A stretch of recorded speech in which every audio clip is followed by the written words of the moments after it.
As the Russia-Ukraine war continues to unfold, fresh reports have emerged of intensified fighting in eastern Ukraine.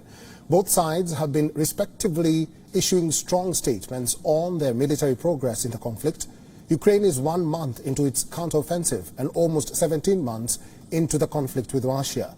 Kyiv has officially stated that it is showing credible signs of progress in taking back its territory from Moscow. Remember the bloody Battle of Bakhmut? Well, the two armies are reportedly indulged in a fresh round of fighting in the ruined city. Ukrainian forces say that they are gradually moving forward along its southern flank and have advanced more than 1 kilometer into the region. But the Kremlin has a different story to tell. President Vladimir Putin has called Ukraine's counteroffensive a failure yet again.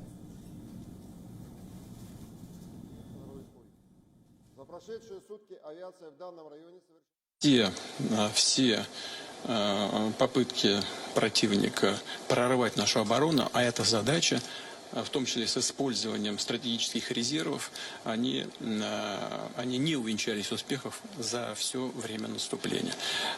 Противник успеха не имеет. But he is not the only one saying this. U.S. media reports have cited their country's officials stating that Ukraine has lost about 20% of military equipment and weapons since it started its counteroffensive measures. With the United States being Ukraine's front-running ally in the war, the numbers do not speak well of the latter's so-called progress.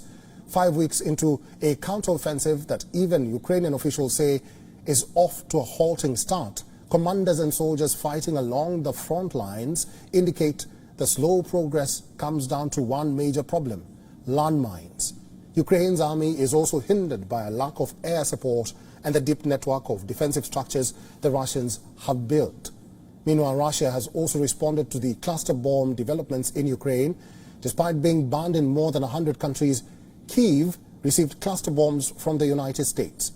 Ukraine has pledged to only use them to dislodge concentrations of enemy soldiers.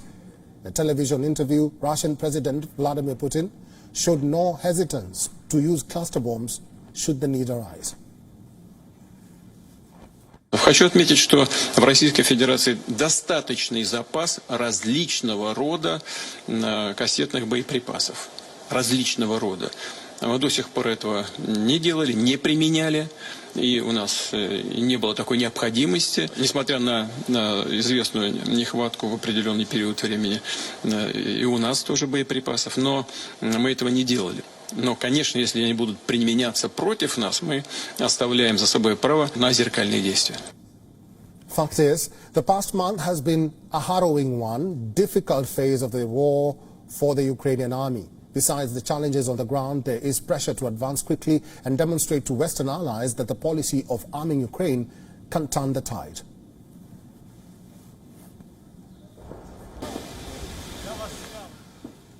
Dov Zakhaev, the former Under-Secretary of Defense in George W. Bush administration and currently a senior advisor at Center for Strategic and International Studies, is now joining us live from Washington, D.C. Dov, welcome to the program. Now, Ukraine is confident of making gains in their counteroffensive, but Putin says otherwise. He has called it a failure. How would you gauge the counteroffensive so far? Well, I think part of the problem was that there was too much hype or hyperbole about the success of the counteroffensive, leading people to believe that Ukraine would roll up the Russians in a matter of weeks, and that was ridiculous. Counteroffensives take time, in part because the party that's attacking has to find a weak point on the part of the defender. Now, in the case of what's going on right now, obviously the landmines are a problem. Secondly, they do need additional air. And so it's taking longer. But bear in mind a couple of things. First, on the cluster bombs. Yes, Mr. Putin says he'll use them. But what's the difference? The point about cluster bombs is that they kill innocent people. The Russians have been killing innocent people since the start of the war. They've been targeting hospitals. They've been targeting schools. They've been targeting blocks of flats. So cluster bombs aren't going to make much difference in terms of the poor innocent people that the Russians are killing anyway. Secondly, And equally important, remember that Ukraine is not losing ground. They are gaining ground. Maybe it's slow, but they are gaining ground. The Russians are not. So the whole idea of a Russian offensive and the Russians hoping that they could take over Ukraine or most of it clearly has collapsed. Obviously, Mr. Putin says what he says. He has to save face. He's lost hundreds of thousands of people, wounded or dead. He's lost far more ammunition and equipment than he anticipated. So, of course, he's putting on a brave face. Yes, the Ukrainians are losing ammunition. Yes, they're losing equipment, but they're being resupplied.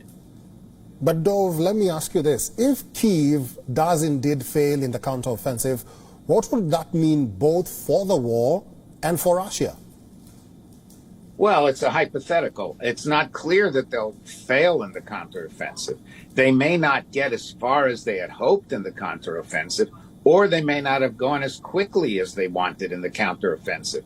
But failure essentially means that not only would they be stopped, but that the Russians would advance. And that one I just don't see happening.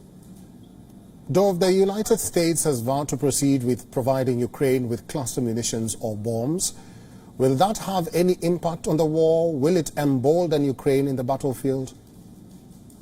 Well, the Ukrainians, as you have reported, have made it very clear that they'll only use the cluster bombs against high concentrations of Russian forces. Given that they know that if they were to break their word, we would not only cut back on the cluster bombs, but we might cut back on support generally. They're going to have to play it as they say it and as they've promised us. And if you look at how Ukraine has operated in the last year, nearly year and a half of this war, they've never broken their word to us. They know it's far too dangerous for them. They need our support. So when they say they're only going after concentrations of Russians, I think they mean it. All right, I've been talking to a senior advisor at Center for Strategic and International Studies. His name is Dov Zakhayan. Dov, thank you very much for talking to We On Wild is One today. Well, thank you so much for having me. We On is now available in your country. Download the app now and get all the news on the move.